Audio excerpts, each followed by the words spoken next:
মালদার ইংরেজ বাজারের কাউন্সিলর শ্রী দুলাল সরকার গুলিবিদ্ধ হয়ে নিহত হন। তিনি যখন নিজের বাড়ির সামনে দাঁড়িয়েছিলেন তখন একটি বাইকে করে 4 জন দুষ্কৃতী আসে, তাকে লক্ষ্য করে গুলি ছোড়ে এবং গুলিবিদ্ধ হয়ে আহত হয়ে তিনি মারা যান।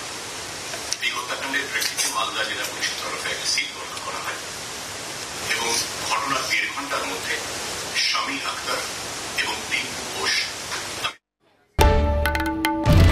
বাংলার আওয়াজ, বাঙালির আবেগ, জি 24 ঘন্টা।